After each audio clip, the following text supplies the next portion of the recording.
But today we are very privileged to have with us Arthur Herman. Arthur is a Pulitzer Prize finalist historian and New York Times bestselling author and a senior fellow at the Hudson Institute, where he's the director of the Quantum Alliance Initiative. He's the author of 10 books, including the New York Times and Washington Post bestseller, How the Scots Invented the Modern World, Gandhi and Churchill, which was the finalist for the Pulitzer Prize in 2009, and The Cave and the Light, Plato, Aristotle, and the Struggle for the Soul of Western Civilization.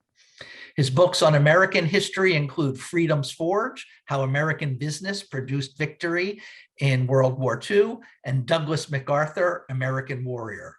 His most recent book is The Viking Heart, How Scandinavians Conquered the World, which Amazon named as one of the best history books of 2021. His essays appear frequently in the Wall Street Journal, The Hill, National Review, Commentary, and Mosaic Magazine, and he's a regular column on technology and policy at Forbes.com. He earned his BA from the University of Minnesota and his PhD in history from Johns Hopkins, and he was an adjunct here at American University. So Arthur, welcome back. Thank you, I appreciate that. We're going to have to get you back on campus teaching again. That would be a lot of fun. Okay, well, we are here today, among your many successful books, we're here to talk about your first book, which is this beauty. Oh, there you go. The Idea of Decline in Western History. And it is a tome. But I will say to the audience, it's beautifully written. It's jargon-free. So I think anybody who with a decent education can read it and profit from it. And I'll say, even though I have spent my lifetime studying many of the figures you discuss, I learned a lot from the book. So thank you for doing it. The book was written 25 years ago, but in a certain way, it couldn't be more timely. I've been teaching for 30 years. But I find that students are more pessimistic today than I've ever seen them, and that signs of decline are everywhere. At home, we have intractable political divisions with talk of a new civil war or that liberal democracy might be on the way out. We hear about growing inequality with a shrinking middle class and culture wars tearing at the soul of our nation. In Western Europe, it seems plagued by crises of debt, demagogues, and declining population, flirtations with fascism.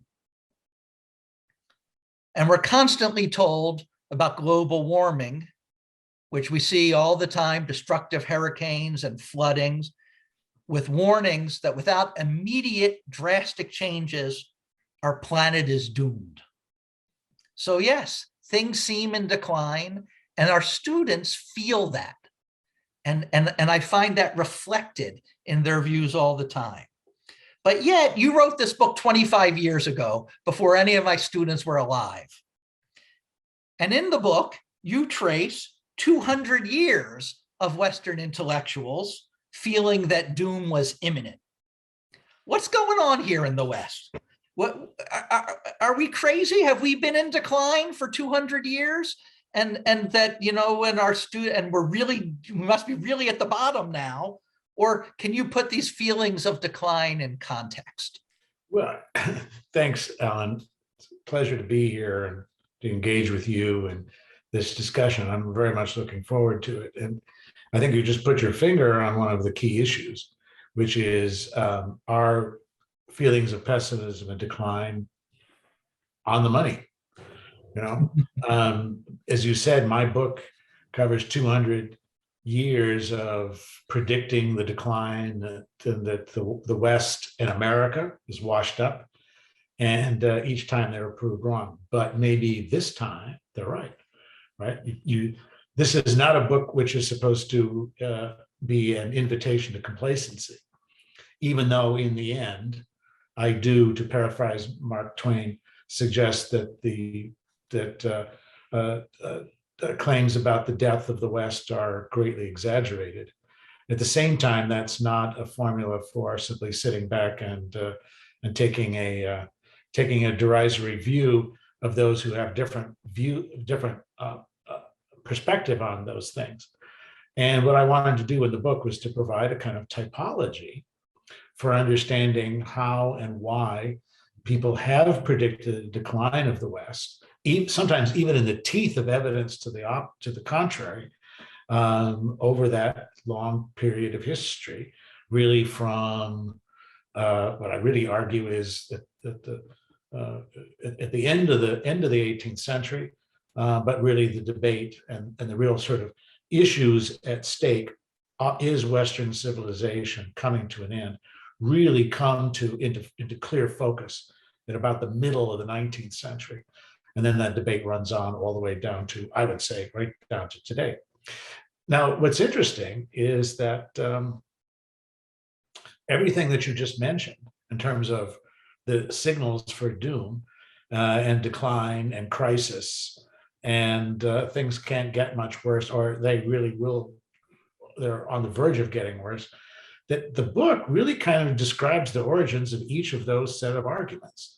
And I think that's what makes this book, and I appreciate the fact that you say that it is readable and approachable. And I've had many people who've told me that about reading it, that it doesn't read like an academic tome at all, that it doesn't read like you have to have had a degree or a PhD in political theory or in sociology to understand what I'm getting at. But it is an exercise in the history of ideas. And I think from the beginning, we want to differentiate between pessimism as a mood or as a response to events and circumstances versus the kind of pessimism that I talk about in the book, which is an intellectual stance regarding trends and directions in current events and in recent history, which are used to forecast what those trends will lead to in the near or in the long term. And most of the authors I talk about here are ones who see those trends as leading downhill and towards the doom and destruction of the society and the civilization we're surrounded by. But this is not to say that there aren't reasons to be pessimistic in the world in which you live. Well, it was a recent poll, right, among college students that just recently came out, and it was 54% said that they thought it was unlikely that they would enjoy the same standard of living as their parents do. That's pessimism. That's a pessimistic, and you can say when they look at what the range of social and economic crises that they're living through now, not to mention the questions about whether they're going to get a job, about student debt, about climate, about whether you can trust our governing institutions or not, about the threat of violence, random violence, even in the streets. Yeah, there's probably reasons to be pessimistic, but that's a far cry from what my authors and the people I talk about are doing, who are really those who are in the process of setting the terms for intellectual discussion about history and about society and about the comparative value of the West.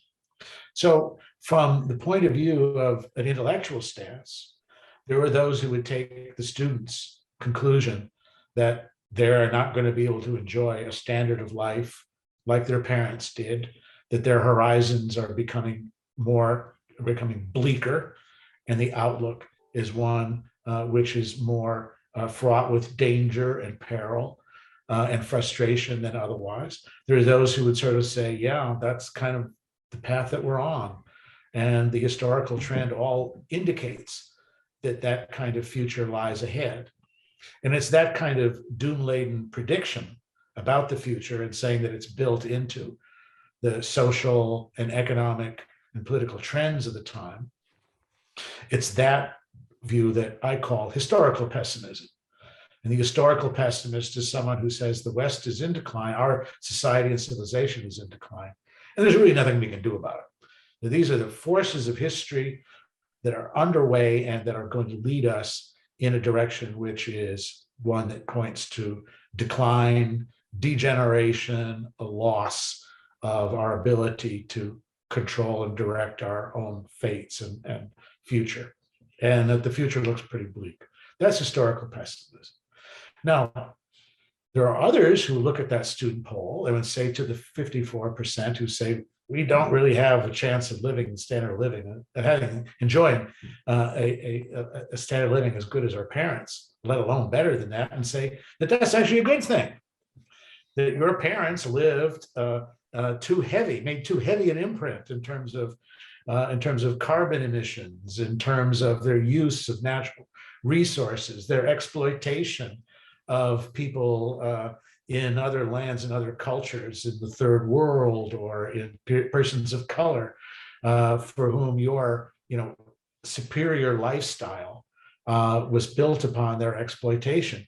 And so the fact that this will come to an end means there'll be more resources for others to enjoy, that we'll have a new social order which will be more equitable and more inclusive in it. And so the end of Western affluence and American affluence, far from being something to lament, is something to celebrate, because this is something which will bring with it a new and better world that'll come into an existence, however painful it may be in the short term, that the future of humanity or the future of the planet will be better for the end to the world, the civilization, the society that we know here too.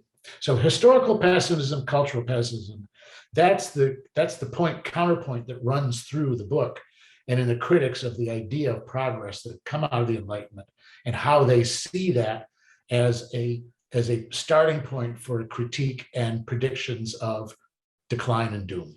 Yeah, good. And that is the main sort of typology in the book. So I just want to make sure that I have it right and the audience has it right, okay? So sure. Historical pessimists see the coming doom as inevitable, and there's nothing that can be done about it. And that's why they're pessimistic, right? Because the end is coming. Whereas cultural pessimists take joy in the end of what's coming, and right. even try to hasten it if they can, in order to build something new and better afterwards. There's the famous line from Friedrich Nietzsche, who's one of the great cultural pessimists of the 19th century, occupies one of the major chapters in the book, when he says, if you see something slipping, give it a push. And what he's talking about is the world built upon the liberal bourgeois values that dominated in the 19th century, and that was beginning to show cracks on the surface, and which he saw as a deeper moral malaise and a deeper break that was coming as bourgeois Western civilization was grinding to an end, and that with its twilight would come a new dawn, and by hastening the twilight, we hasten the coming of the new dawn. And so a lot of the characters who I list as cultural pessimists are looking for ways not just to sit on your hands and allow historical process to play out, but find a role for yourself to speed up the end of the civilization in which you find yourself now, with its corrupt and decaying institutions and values, in order to bring about the new order. Yeah, our intro political theory class, each professor does it a little differently, but many professors end that class with Nietzsche because he sets the discussion for all of the 20th century. Would you agree with that? He's a very powerful and a seminal figure, certainly. He's a seminal figure in my book, but I think also in the shaping of European intellectual history in the 20th century. He lies at the root of many of the ideologies, and also of the key thinkers in the 20th century who have shaped the intellectual perspective taken by intelligentsia in countries like Germany and France, in Europe, and of course also a big impact in the United States. Yeah, and Nietzsche traces the problems way back to slave morality, the Judeo-Christian tradition, But it seems to me that most of your authors are objecting to modernity, the modern world as it stands, with politically, with liberal democracy, economically, with capitalism, socially, with the idea of equality of humans. Is that right? That it's the modern world, and Nietzsche, of course, rejects the modern world too. He does. But yeah, but is it the modern world that's the problem? Can you elaborate on what they don't like about us? Well, here, in what you just put your finger on is the main difference between, or one of the main features, the difference between historical pessimism and cultural pessimism. Cultural pessimists, like Friedrich Nietzsche, or like a Michel Foucault, who I also have a chapter talking about him and his, and the whole French post-structuralist mind. That chapter is aptly called The French Prophets. The French Prophets, yes. Yeah, they all think of with a PH in it. Prophets, with a PH in it, yes, yeah. Not with the F. But they all agree that things that society is in crisis and in decline, and that modernity has all of these hateful features, which they see as ones that are undesirable and that are going to be swept away, either swept into, dissolved into chaos and total collapse, or be replaced by a new order. The difference between the historical pessimist and the cultural pessimist is that the historical pessimist sees this as a winding down of the great Western civilization, of the great achievements of Western man, of the values, the powerful, strong values that held together the Greek and Roman world, or the medieval world, or the Renaissance world, for that matter, and that what we are involved in is a declension from those, and a sad decline from those values and the cultural strength that they represented.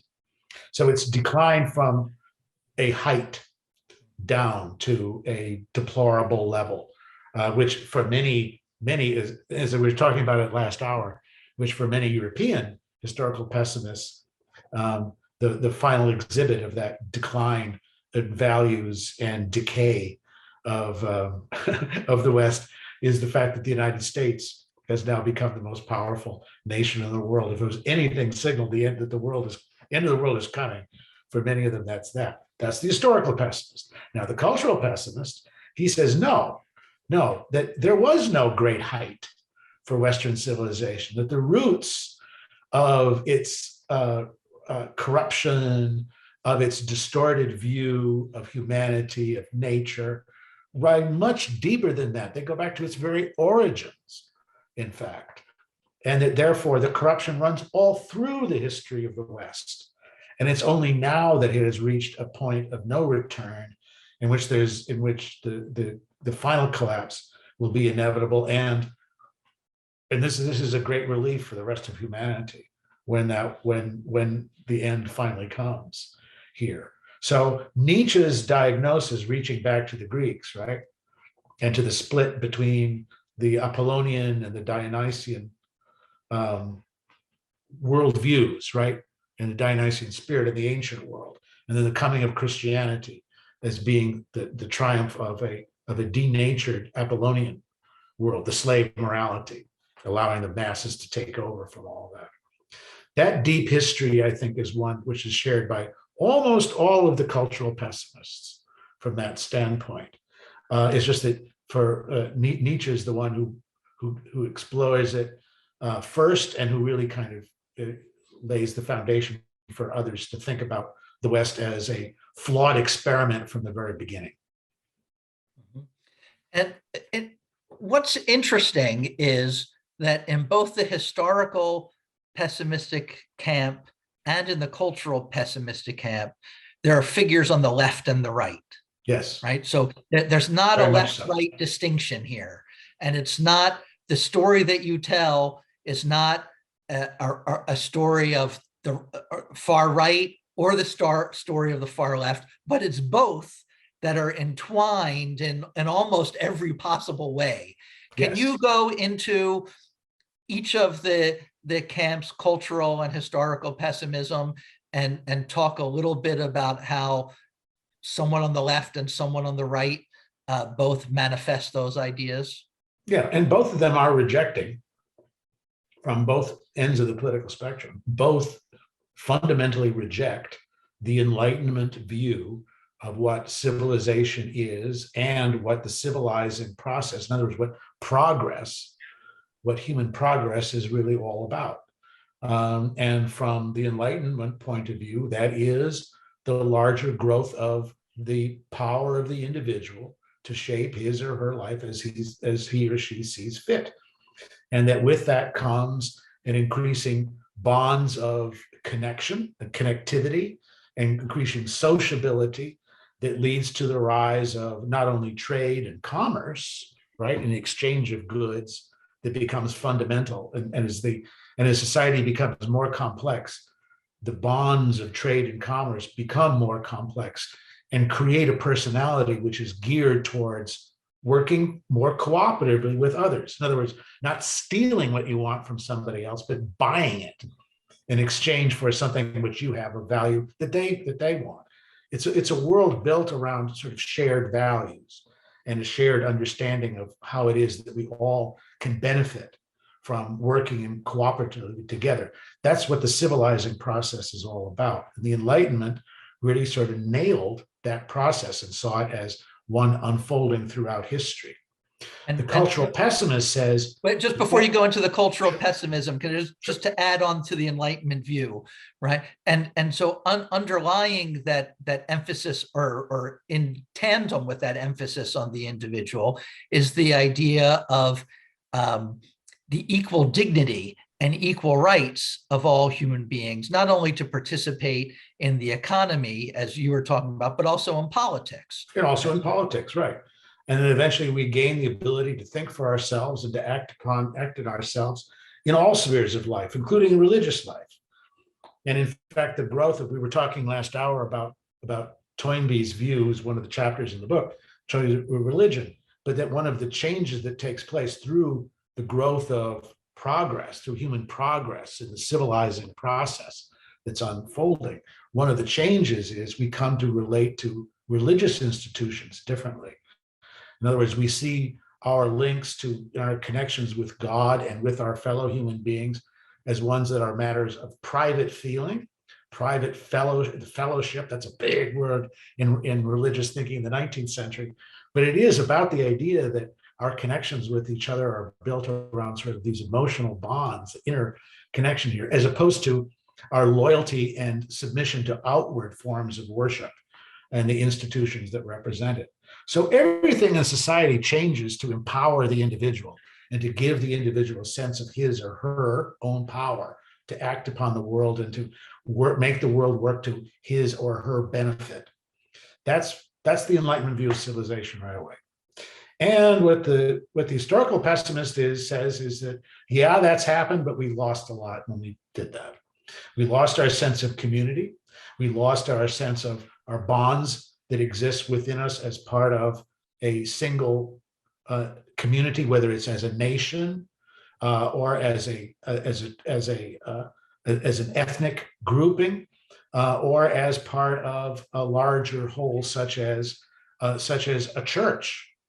You know, many historical pessimists see secularization as a process of decline, that we lose our connection with the religious values when they become simply things that we decide, well, I like this part of Catholicism, but not that, right? I can accept the seven sacraments, but I can't accept the ban on abortion. Or I can accept the idea of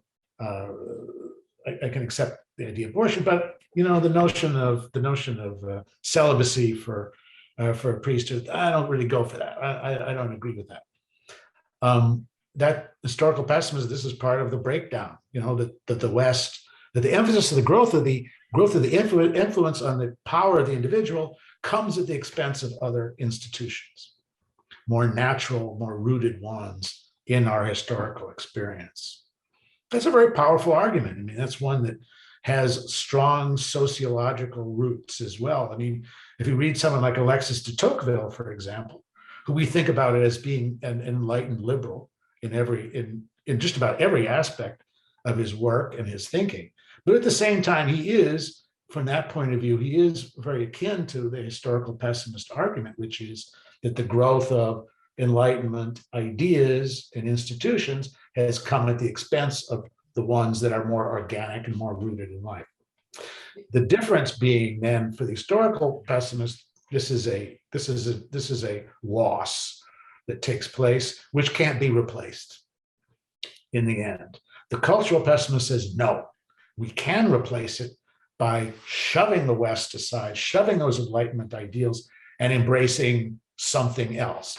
For those on the right, historically, and I talk about them in the book, the embrace is of our prior national and racial identities, right? The identities which are rooted in race, in blood, in instinct, the vital instincts that we have as human beings, which have nothing to do with those enlightened ideas or mental constructs at all.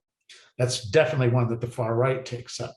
For the far left, on the other hand, we see that their formula for escaping from the trap of the West and its overemphasis on empowering the individual at the expense of other links often takes the same shape. And we see that today with woke ideologies, don't we? Where it is that the goal here is to return to our status as parts of a race, as parts of a gender, as parts of a national grouping here. That this is a more authentic self than the false self, which is created by the institutions of a quote enlightened, quote civilized West or civilized American life as a reflection of that Enlightenment tradition here. The difference is that from the point of view of current issues and topics, the far left and far right may disagree very sharply on a range of questions. Let's say, for example, immigration, right? Illegal immigration. Take very different views about the role of, let's say, open borders versus build the wall. But in the end, I would argue, and my book, I think, explains historically how this happens, that the arguments for why their position is right are largely the same, Which is that the atomistic identity of liberalism is insufficient, demeaning, unrooted, and lifeless, soulless. And so instead, they're looking for some to be part of an identity. Right. And so the identity, that's right. It's a good way to put it, Alan. You said it exactly. And when we think about the role of identity politics today, the role that it plays in our culture, as well as in our larger discussion of political issues and so on, what we're seeing is the operations of precisely that kind of cultural pessimistic perspective. That whatever else that is that the right and the left disagree about, that they can share the same disdain for the liberal status quo that's built on those, what they see as irredeemably corrupt Enlightenment values. Right. And so Hitler's politics were all about identity too, right? So another form of identity, just a different identity. Right. It's a different identity from the ones which arise from, I have a chapter, for example, on Afrocentrism. And what you see there is that very much, again, the idea of returning African Americans and Black Americans to a more authentic identity rooted in their origins on the African continent.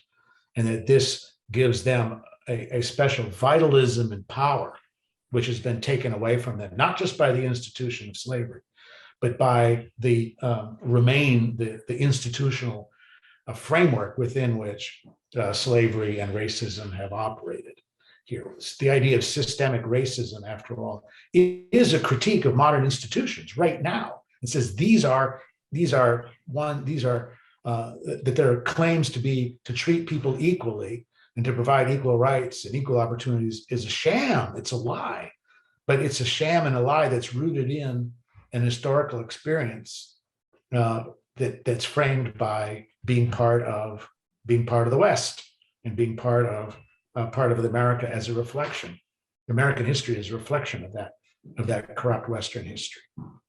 And the right-wing version of that, I was actually really intrigued with the role of Richard Wagner and the circle around him in your book. I knew a lot of the bigger, more original thinkers that you discuss in the book, but I didn't know the sort of secondary figures and popularizers of some of those other arguments. Can you maybe just talk about the circle around Wagner and what they did to the thought of Gobineau and Nietzsche as a step? Well, I think one of the key figures that we could mention, I talk about in the book, is Houston Stewart Chamberlain, who was by birth English, but whose frame of mind was very much on the German cultural pessimist camp, as reflected in both in the works of Nietzsche, but also in Wagner's own view, his own worldview about where the society in which he lived and what its fate would be and what its future was to be. And the books and works that he did, describing, really summing up all of history, not just Western history, but global history, as being a series of racial conflicts in which everything of value was the creation of white, we would call white Germanic Anglo-Saxon races, and that everything of no value or of lesser value was the creation of everybody else, the Asiatic races, which in his mind also included the Jews, that history becomes a great world struggle between the races for supremacy and for domination. And that where history moves forward is where the white race comes to dominate and is able to score its victories. And the downward process in history is set in motion wherever the non-white or Asiatic or even lesser, from his point of view, even lesser races are able to gain the upper hand.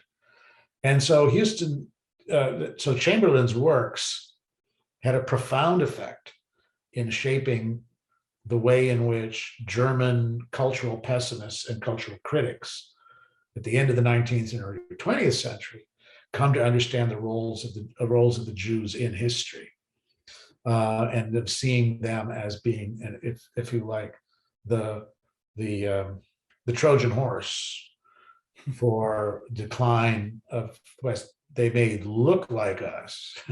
They may be white by comparison to, let's say, Asians or Africans, but from the point of view of blood will tell. And so Jewish blood, the Jewish contamination of Western culture and civilization, which really gets underway from Houston Chamberlain's point of view, really gets underway with the emancipation of the Jews in the 19th century from places like the Austrian Empire, for example, in France and elsewhere, that this sets in motion a contamination of the West by this outlying race. And that and there are two ways of looking at it. One is there's nothing you can do about it. We're sort of stuck in this contaminated, degenerate civilization. I have a chapter on the authors of degeneration and the role which Jews were seen as being a key contributor to the decline of the West. That's, if you like, the historical pessimist take, right? The historical pessimist take on this. But the other one would be, no, we can reverse this process by triggering a revival of the white race, and particularly of its most creative specimens and its most vital specimens, which is the Germanic, Germanic race. And so we can already see where this is going to lead, which is to reverse the course of history and so on by purifying and restoring Western civilization to its original racial roots. Houston Stewart Chamberlain sets us on that road, and the 20th century is very much the story of others acting on that formula. Yeah, I want to remind people to please put your questions in the Q&A function, and we'll get to them in a little bit. I have to say that, well, Chamberlain was married to one of Wagner's daughters, and I have to say I was disturbed in the book to see in how many chapters the Jews emerged, and in how many chapters the logic of the thought culminates in Hitler. Not disturbed by you and your account, I know. but disturbed by the logic of the arguments being made, right? And so there's like a chapter on race and the racial theorists, and the Jews are the problem, and Hitler's the culmination. And there's a chapter on science. And the new science, and with Darwin, and how that combines with race and leads to Hitler. And also, people interested in heroic greatness, and the Jews are, the little, right? And Hitler is the ultimate kind of step forward and be hard and be great. Right. And the Superman right? Ideal. And so in so many different chapters, the Jews come up and Hitler comes up. Did that surprise you when you were doing this work? Well, it did, and it didn't surprise me in the sense that I was surprised at the degree to which all fingers end up pointing at the Jews. And again, whether it's from the left or from the right, including in contemporary terms, that has happened as well.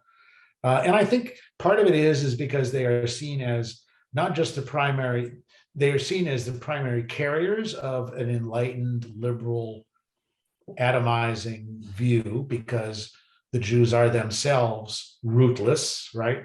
They lack, this is the 19th century claim, they lack kind of foundations in a national identity in some ways, because they've become, they've diasporized themselves in the process. But I think it's also because we have to understand that in 19th century Central Europe, they're also the primary beneficiaries of the new enlightened order that comes. Partly just before the French Revolution, in the case of Emperor Joseph II, and his lifting of many of the restrictions that had held since the Middle Ages with regard to where Jews could live and how they worshiped, to become a much more visible part of the community. And then the French Revolution also entrusting them with citizenship, equal citizenship. So the Jews become seen as being, I think, if you like, both carriers and characteristic of where Enlightenment is going, and they become then the targets for those who are looking for the personification of what is wrong, or what they see as wrong with this enlightened liberal view. What did surprise me, Alan, was the number of authors castigating the role of the Jews in history and talking about them as carriers of degeneration, for example, who were themselves Jews. Max Nordau being a perfect example of that, and other figures as well, who, if we like, kind of accept the critique of the Jews' role in history and role in as a degenerating and declining influence and corrupting influence. You're like, what's going on here? This has to be more than just an exercise in self-flagellation or self-hatred. There has to be some way in which what we're witnessing here is a degree of internalizing of a cultural stereotype, and then adding to it in ways that's really quite shocking, and I find really sobering. As I was writing the book, I have to say, I was like, what is going on here? But that, this happens. This happens, and not just among Jews, where those who you would think would be the most outraged by the attacks on them, the unjustifiable and illegitimate attacks, but who then take on the role of mea culpa. It's a strange phenomenon. Yeah. Changing the subject a little, going back to the right and left versions of the pessimism. This isn't universally true on your account, but I think it's generally true that the right-wing cultural pessimists come out fighting. I'm sorry, say it again. Fighting, Yeah. right? So they see what they don't like, and they're angry, and they want to act, and they call for action and extreme action repeatedly over and over. And in their quest for the creation of some new identity, or the recapture of some past identity that they want to do. But on the left, well, they're also against the individualism and looking for some new identity. It tends to be more universal, and they seem to be more pacific, therefore, and so not really fighting, and more dreaming of a world in which everybody could come together in the creation of some new human identity, as opposed to a more tribal or particular identity. Would you say that's correct? I might have to disagree with you on a couple of points here. One is with regard to the radical left, or the extreme left, and using their critique, their cultural, I would call cultural pessimistic critique of the West, as a prompt to action and even violence. I would say, look at Antifa. I think Antifa is a great example of that, of being able to carry forward of turning to violence as a way of helping to disrupt and destroy what you see as a corrupt and corrupting civilization and action. And I would say, from the point of view of the universalist view, I would see that again, I would tend to see that more as an outgrowth of an historical pessimist point of view, not necessarily. The last hour we were talking about Arnold Toynbee with your students, and we were thinking, and I had assigned Toynbee to them as, I think, a prime example of the historical pessimist in action, and in his study of history as a kind of textbook in how a historical pessimist uses comparative civilization studies as a way to justify a view of the West in decline. But in Toynbee's case, of course, what he really wanted was not so much the end of the Western values, but rather that the Western values would survive in a larger, more diffuse and universal way. And so I think in some ways that the parallels between the extreme left and extreme right, including adherence to Nietzsche's adage, if you see something slipping, give it a push. I would sort of say that the extreme left is just as prone. They're just not as well armed. Well, I'm thinking, so on the more of the left side, maybe it's an Anglo-American thing. I'm thinking of Toynbee and Henry and Brooke Adams, right? And there's no fighting there. No. But again, right? I think that's, again, more typical of what I would describe as the historical pessimist frame of mind about that.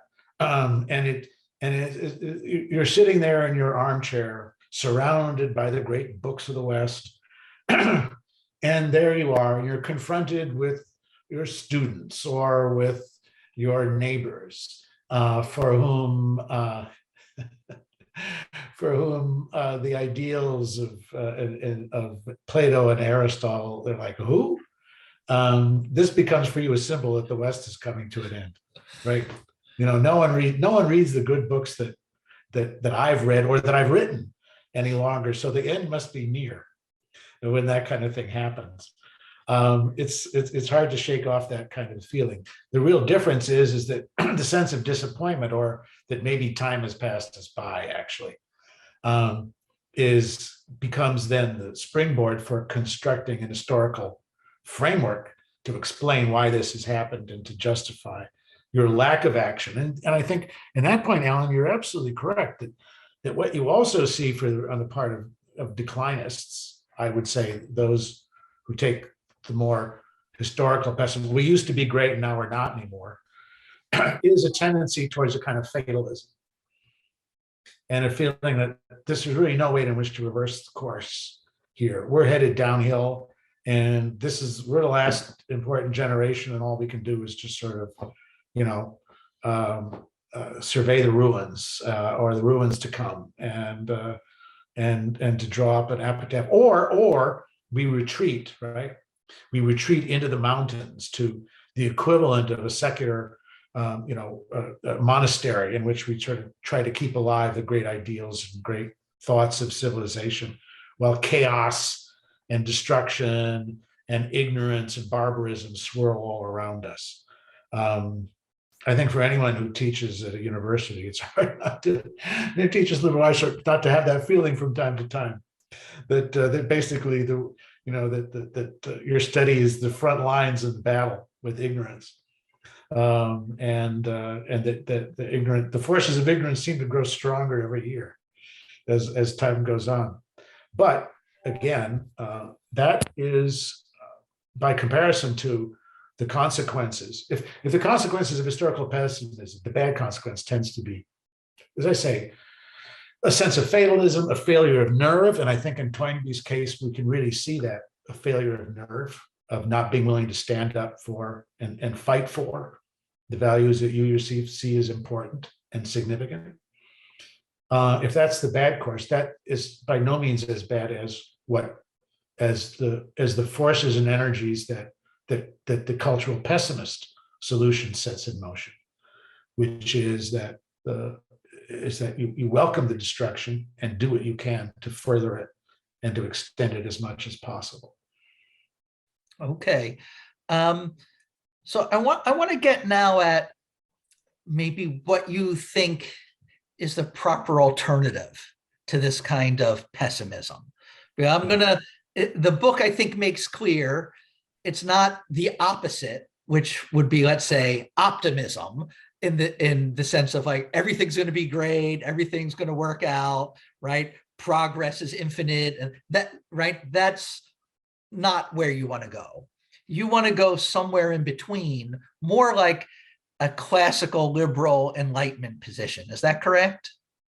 I think that's probably pretty close to where I would sort of see the antidote to the either fatalism on the part of the historical pessimist mode, or the kind of irrational destruction, irrational violence that the cultural pessimist can often seize as salutary and very important for moving forward. I think, for example, just to take an example, the whole defund the police movement is, I think, its roots really are in a cultural pessimist point of view, that there is something salutary about a society in which criminality, after all, from the view of the left-wing radical Marxist, criminal is in a sense a primitive rebel. They help to hasten the destruction of corrupt institutions that surround us, capitalist institutions, looting Walmart and Walgreens and so on. But even further than that, breaking down and heightening the contradictions of a society which is hopelessly corrupt, hopelessly racist, and hopelessly unable to unable to acknowledge its own corruption, its own doom. But not to get sidetracked on that. As I was saying in our earlier discussion with your class, this book, The Idea of Decline, really sprang out of a research project that I was engaged in, which was a history of the idea of progress. And I was approached by someone who then became my agent, who said, I understand you're working on idea of progress, but we actually think there'd be a lot of interest in a book about the idea of decline. And he said, what do you think? And I said, that's a really intriguing idea. I would love to do something like that. So I broke off my study on the idea of progress, which was really also discussion about Enlightenment views of society and civilization and economy, and embarked on this book. Then I returned to the Idea of Progress book and fitted it more into what I think of as being a more pertinent historical framework, which is the rise of the Scottish school, what are called the Scottish school in the 18th century, of figures like Adam Smith and David Hume and their contemporaries, as a way of understanding how they came to see the changes that were taking place in their own homeland in Scotland as a result of its integration into Britain and the British Empire, and the changes that took place largely for the better as a result of that, and then constructed an entire theory of the history of civilization, which is, I think, for better or worse, the one that we kind of live with today, with some changes that take place, had a huge influence, after all, on our own founding fathers in thinking about the place of political freedom within the context of modern society in comparison with its predecessors. So that book, which is the book that took the title of How the Scots Invented the Modern World, is the book I published after this, but they're actually done backwards, as I was saying earlier. They're in reverse order. That, in other words, the idea of decline, people I talk about in the idea of decline are the ones who are issuing a critique, an attack on the theory of progress, of civilization, that the leading thinkers in the second book, How the Scots, were laying down and establishing as a way in which to understand the course of human history. So if the question you're asking me is, with whom do I have more sympathy?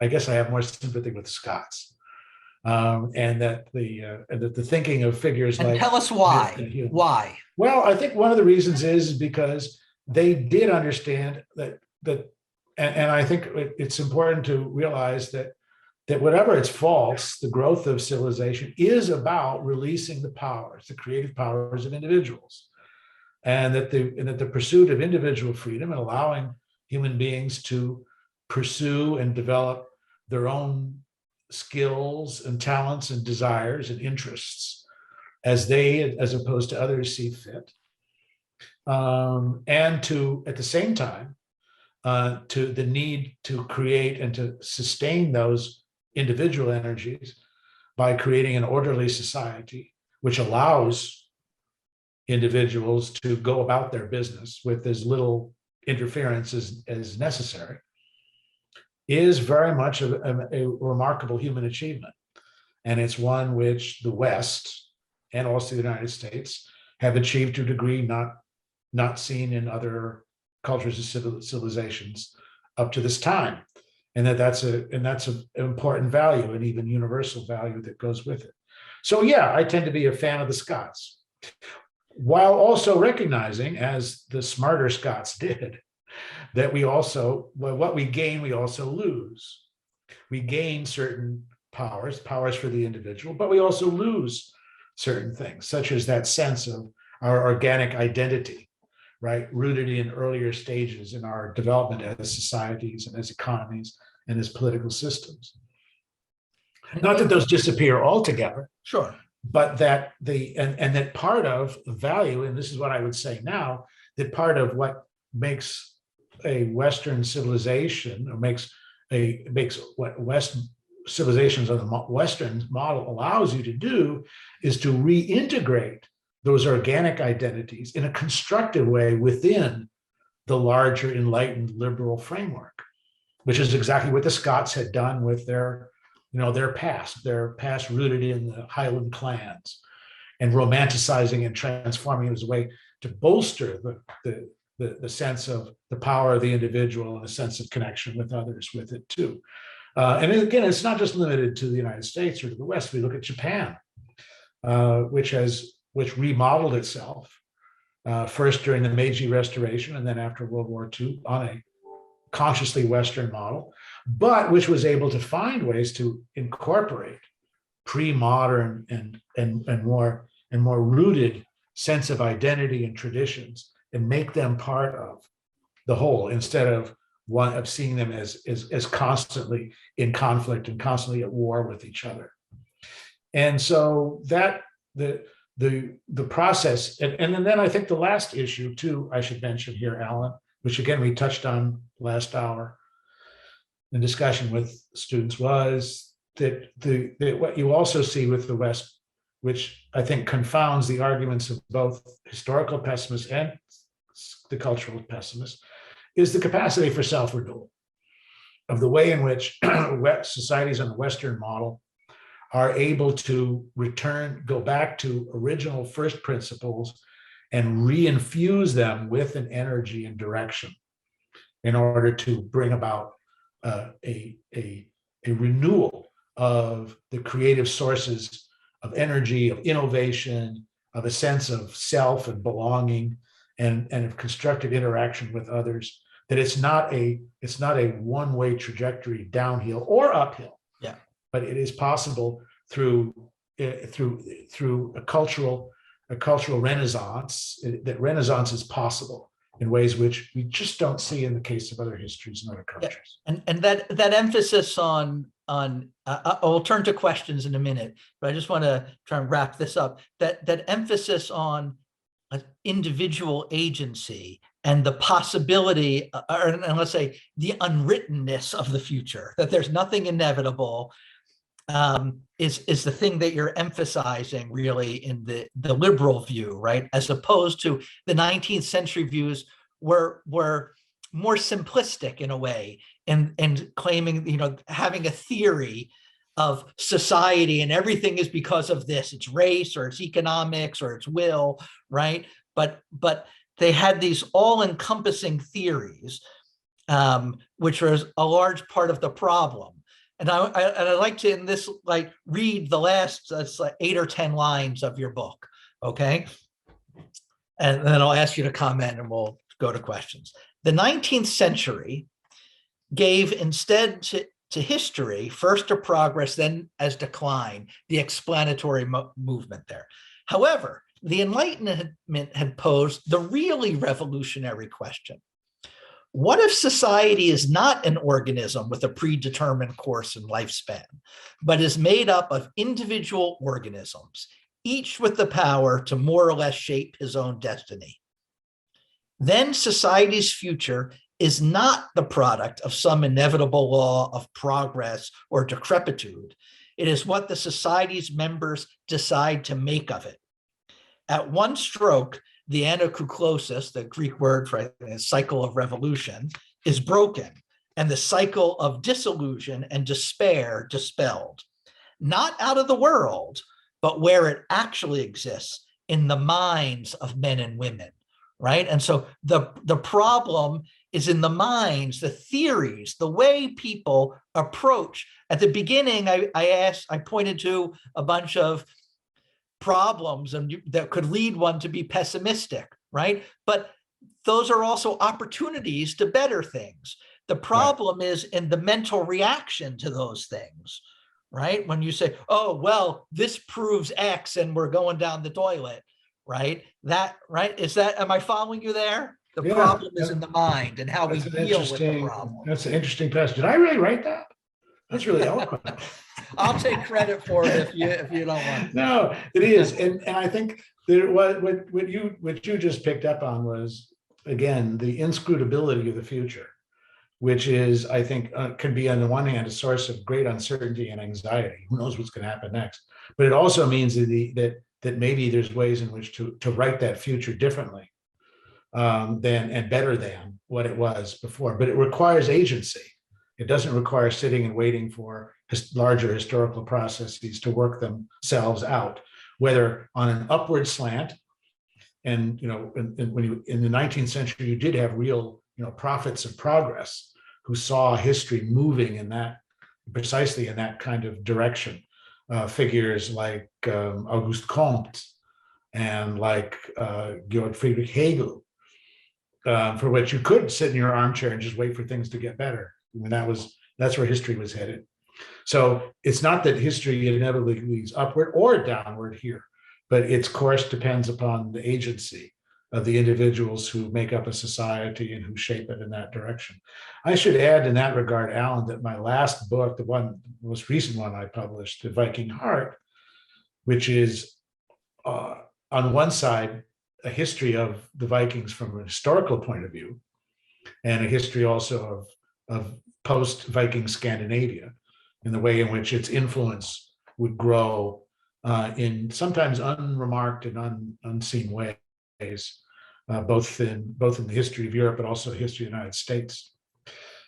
But it is also, one of the other things that I wanted to do in that book was to provide, it's also a history of, if you like, the toolkit for shaping the future. That in many ways that is part of that whole Scandinavian and part of the Viking legacy, the element of self-assertiveness, self-reliance, of a commitment to risk, to take risks for the sake of the community, the sense of bonds of loyalty and so on. That these are really fundamental if we are going to make a better future. These are the kinds of skills that are going to be required, even more than having a grand historical theory in which to fit ourselves or in which to understand how the future is going to reflect the patterns and directions of the past. As someone said, every time human beings look into the future, what they really see is the past. And if anything else comes out of this book, the idea of decline, I want that to be one of the key lessons from it. That everyone who claims to understand what the future holds is really simply predicting that what they're experiencing right now is just going to continue in the future. And they see it as a good thing or they see it as a bad thing. But in the end, it's not a reflection of what the future really holds. Right. Okay. All right. So I'm going to turn to questions now. And we have several on particular authors. But first, I want to point to a question about the selection of text for inclusion. How did you do that? Was it systematic to ensure balanced analysis? And did any authors shift their views drastically over time? The last question is a very interesting one. And that's, I'm going to have to think about more carefully about this. But I think the selection in my mind of the authors was one that I felt would be, first of all, I wanted to be authors who were known influencers, that if you looked at the history of ideas, who would be key figures that you would trace to as having an impact on the way in which other thinkers would think. And certainly a figure like Nietzsche certainly falls into that category. And I know you would agree with me on that. I think also too, that a figure within the American context, that a figure like W. Du Bois was selected for that reason, hugely influential figure in the ways in which to understand race relations in the United States, the impact that he had on this. So therefore, I believe he was someone who should really be treated and taken very seriously and discussed it in detail in this. And of course, there was a whole host of other authors who I selected because they helped to buttress my arguments about where sort of the trend lay in terms of thinking about a particular issue. One of my favorite chapters, for example, to write about was the chapter on degeneration, which was the theory that took hold among very intelligent and indeed scientifically minded theorists and sociologists, which was that the human species, that the human being as a physiological as well as intellectual being, was in the process of actual physical and physiological decay, and that this was the result of the impact of modern civilization sapping away our energy and vitality and replacing it with a range of dysfunctional attributes, neuroses, physical decline as well, cultural coarsening, a whole range of things. And a figure like Cesare Lombroso, who's an almost forgotten figure now, but whose works and textbooks on degeneration and the causes of that and its links with criminality had a huge influence all through the 19th and well into the 20th century as well. Not a well-known name now, but very much an influencing figure. He was someone who I very much had to include in the overall discussion. And then, of course, I also wanted to include some surprises, some people who no one would think about as part of the story of idea of decline or of declinist theories.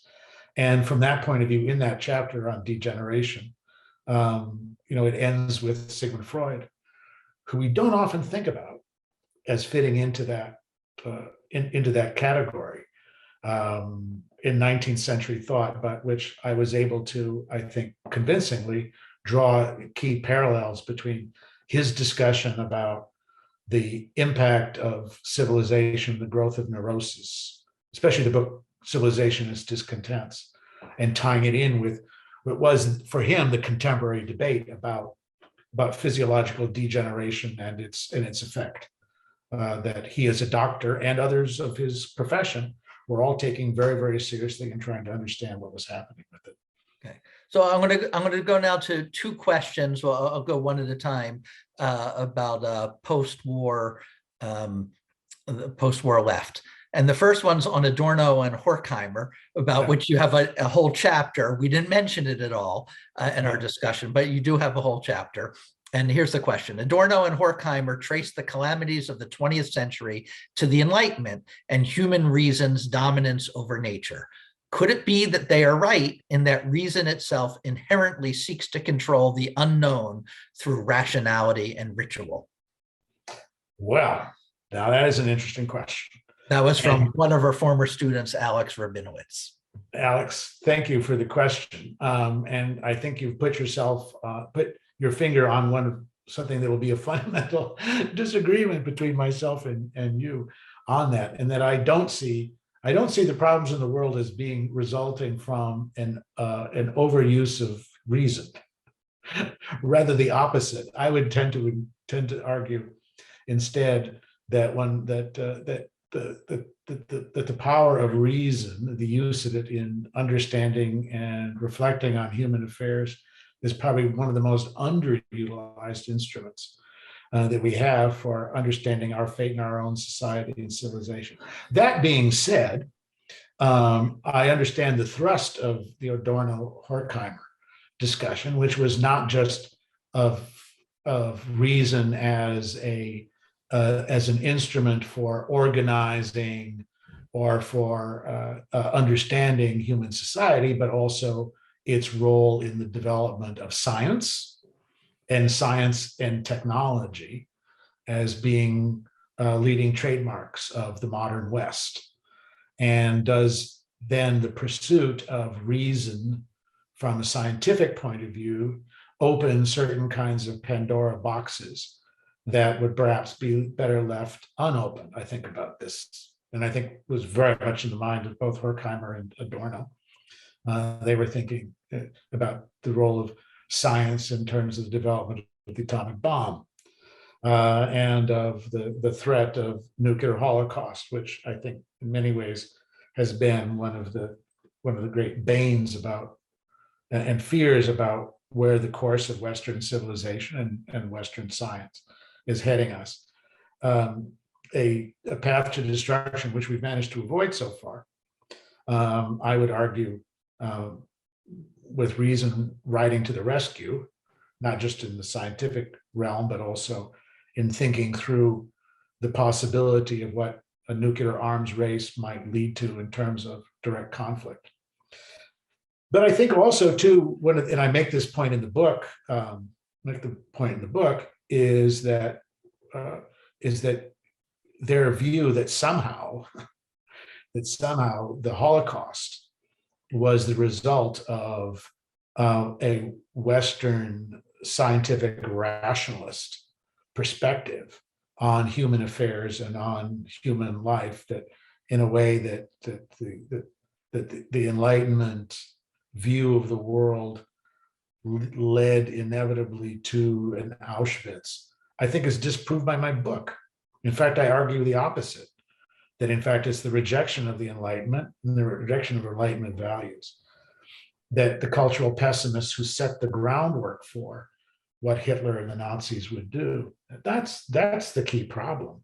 They're not the role of Enlightenment or scientific attitudes or the role of science. Whatever kinds of specious claims that the Nazis themselves made about racial science or about the way in which they understood the extermination of the Jews as being the fulfillment of some sort of larger scientific or Darwinian kinds of principles. I think the book, what I wanted to do in the book was to really refute the Frankfurt School view on this from the very start, and sort of say that they in fact had precisely the wrong view of where Western science and Western rationality was headed. Okay. So Alex, read the book for the full argument. Yes, and Alex, and we can renew the discussion then. No, I'll be curious to see what you think. We have a question on Foucault from my colleague, Sarah Hauser, who wants to ask about Foucault as an example of left cultural pessimism. My understanding of Foucault, she writes, in particular, and post-structuralists more generally, is that they really have no positive political project, at least not one that has its basis in their theory. Can you explain how you see Foucault as an example of left cultural pessimism? Well, I guess the reason I bring in Foucault in this regard is because of the political circumstance, number one, in which Foucault was operating, which was in the context of the revolutions in 1968 in Paris, the student uprisings that were taking place in that time and place, and in which the critique of the French intellectual and political establishment, which underlies the whole direction of post-structuralist philosophy in France and elsewhere, and is then reflected elsewhere where the French ideas have gained ground and established themselves. that context was one in which the door would open inevitably to a political arrangement which would be consonant with that of the French left and with the political left elsewhere. And I don't know. I mean, it's funny you should ask that question, because when I was at Johns Hopkins and first got exposed to Foucault, that's exactly what I thought. He had an enormous influence on me in graduate school, reading Foucault's works. And I became very much a devotee of post-structuralist thought and ideas, Gilles Deleuze, Derrida, as well as Foucault. I immersed myself in their ideas. And one of the things that I particularly drew me to them was the feeling that they had, in a sense, moved beyond politics, and particularly beyond a Marxist point of view. And of course, from the coursework that I did, or actually I never really took it, this was all my own, the coursework, the circle, the post-structuralist circle with whom the deconstruction circle with whom I ran, the antagonism was always between Louis Althusser on the one side, and then the post-structuralists on the other. Althusser is the Marxist at his most rigid Stalinist approach to politics versus one which moved us beyond politics. You see, in which basically we move to a level of, again, individual freedom, right? That's expressed through the physical body, through redefining sexuality, and so on.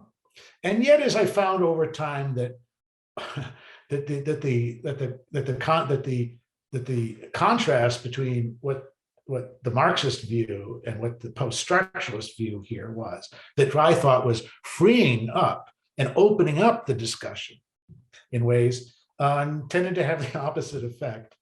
And that was, it was simply a way to reinforce the larger Marxist critique of the existing society and existing status quo, and that the political alliances were ones that did not run in anything but one direction, and that was to the left. And that in many ways, you could argue, in many ways, it restricted a more creative and a more constructive reading of what the post-structuralists were really up to and what they were really doing. I think there was a reason why I was so deeply attracted to Foucault's ideas and direction. But two realizations came to mind. Number one was that far from freeing us from a kind of Marxist deterministic view of what the West and what America was really all about, it's not having that effect at all. And also that Foucault was a terrible historian. And that was really the clincher for me, was realizing that books like Les mots et les choses, The Order of Things, his book on madness and so on, bore absolutely no relation to the empirical historical record, that these were works of fantasy. And that's the way in which, and that's the way in which he's a pessimist, right? That he is anti everything about the West and especially the Enlightenment, and sees only horror everywhere he looks, that all needs to be overthrown. Right.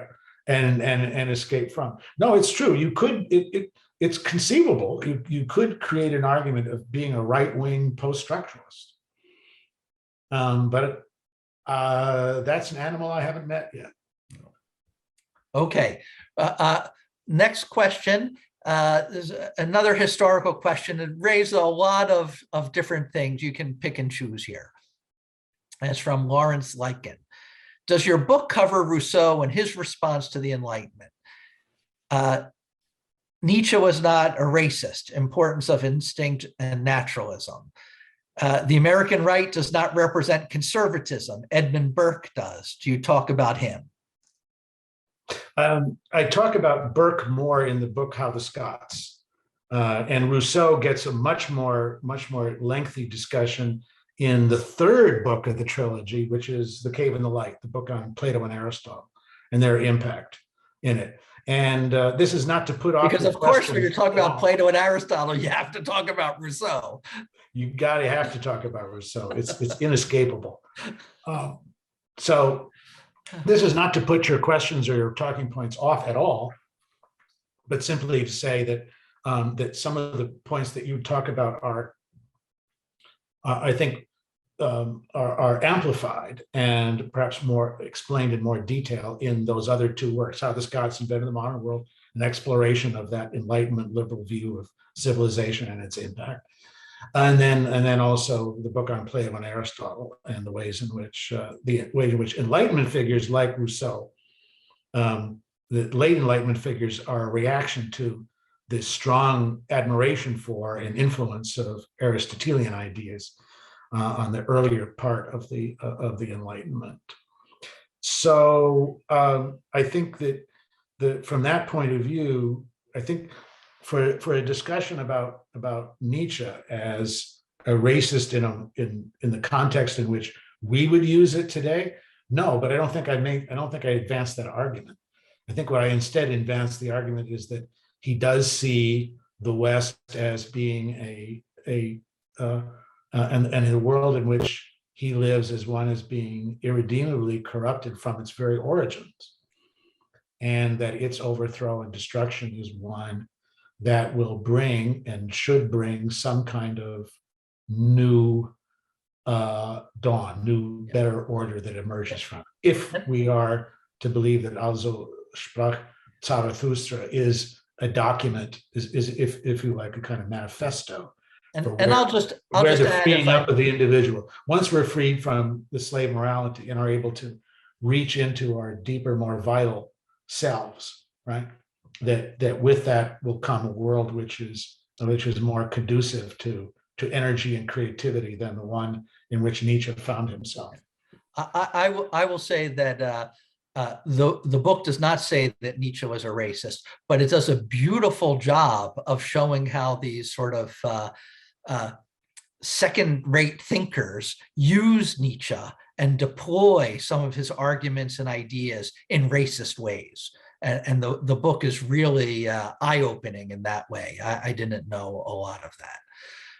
I want to take one last question here from the audience. What role do you think modern social media technological connection plays in feelings of decline of the West or crisis on both the right, left, and then the middle? You're going to have to bring me back for that one. Well, you can do a full hour on that. And that's really funny because my most recent Forbes art column, the one I just published yesterday, was about Elon Musk and about Twitter. And it's a take on it, which I think is very different from the way in which other people have been looking at this and so on. I should send that to you, Alan. You can pass it around to the audience. I think they'll get a kick out of it and see what I'm suggesting, what the real significance could be if Elon Musk really does go ahead with this deal. And now the latest news, have you heard the latest news now? He's going to continue with the lawsuit. So we may not be done. This saga may go on for a couple more months before it's all done. So let's leave him aside, and just in general, social media. In general, I understand that. But it's been much on my mind, is what I'm saying, in terms of thinking about this.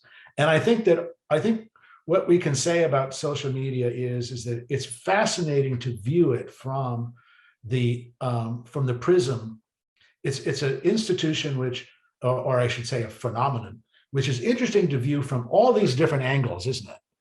I mean, the historical pessimist would say he just has to open up Twitter, for 20 minutes, and he sort of say, of course, the West is in decline. Look at this, look at the crap, and look at the coarsening of values and of language that this embodies here. We're definitely on the road to collapse. The cultural pessimist, by checking out Facebook and Twitter, would say, oh my God, these people's lives are so empty. They're so devoid of meaning. They try to prop it up with sending around pictures of themselves and their wretched family and friends and so on. This is clearly a world which has hollowed out human relationships and has reduced them down to these sort of these screens of encounters here, which are totally artificial and involve no sort of real human vitality or creativity. And then the Enlightenment liberal would look at it and he'd sort of say, this is so fantastic. You can talk to people all across the world and instantaneously find people who think like you or those who don't, and be able to write to them and engage and exchange, et cetera, right? All valid and of course, all totally fallacious at the same time. That's the fascinating thing about social media. It becomes what it is you want it to become and how you see it in many ways. And in fact, I think though, my own view is that social media's expectations, the expectations that Mark Zuckerberg had when he originally established Facebook, the expectations about Twitter and the other ones have not been fulfilled. That they have taken directions and had consequences that no one could have expected, and that the great hopes that these would be monuments of human progress, being able to connect virtually in this, or I should say, through the internet in this way, that this would lead to, to fulfilling that sort of larger globalist ambitions that the internet was founded to do, haven't really sort of been fulfilled in any kind of way. And that what we do have to do then is to really sort of think about not just social media and the internet as whether they are good things or bad things, but come to understand that a technology of this sort, which is really revolutionary technologies, are only as good or as bad as their practitioners, and that the real change, what makes social media, will make social media the kind of constructive endeavor and connective endeavor for the good that it should be, is by raising the the level of those who are participants in it. There's a great, the essay, Lionel Trilliang's essay, which Alan will know, which is entitled "The Moral Obligation to be Intelligent." And I can't think of a better battle cry for our age than that: the moral obligation to be intelligent. And maybe the first step is to take more classes with Alan Levine. That could be. I think that'll be part of it. I think that's got declined all over it. But in any case, I think it's the great endeavor of the future is to encourage that as the new standard. And then I think a lot of things which right now look very murky or really counterproductive and dysfunctional may take on a different face, a different human face if we move in that direction. Arthur, I'd like to just conclude with one last question about your creative process. In the last 25 years, you've written 10 big books, right? A big in content, in external recognition, and in pages. How do you do it? What is your process? Do you give yourself a year of reading and then you start writing and see what happens? Do you know what you want to say in advance? Do you write chapter by chapter and see how it goes? What's your creative process? Well, no, it certainly isn't the case that I know where I'm going when I start. For me, every book is a process of discovery. And what I will say is, and my wife will agree, I am a relentlessly curious person. And so once I get interested in a topic, I have to sort of find out everything that I can about it. And then that topic then leads to the next. What I will say is that almost every book that I've done has sprung from the previous and from finding out something. I really need to know more about that. And sometimes finding out that no one's written a book about it and sort of saying, well, I guess I'm going to fall upon me to do that. And in order to get to the bottom of the issues that are involved. I will say this, that in terms of creative process, that I have found it's a big mistake not to start writing at the very beginning. That you write and develop your ideas and thoughts on paper as you do research. You can always go back and start and revise your initial thoughts and the initial pattern you thought you saw from your earlier research work and what you had been doing. That's part of the fun, is realizing that that what you thought was really significant turns out not to be so. That there's a whole nother pattern there which has suddenly emerged from it. But you wouldn't know that if you felt you had to do all the research and do all the reading ahead of time and then sit down to a blank piece of paper in order to do it. I find sitting down to a blank piece of paper is to be a great adventure. That's all I can say. I really enjoy that, of starting from scratch and seeing what happens, and taking each book as the research comes and shaping the ideas as the research goes on. That's about as good a description of the creative process as I can give you. Well, thank you very much, Arthur. Thank you for joining us today. I really enjoyed it. But thank you very much. Look forward to it. Thanks for coming, everybody. Bye all. Bye-bye.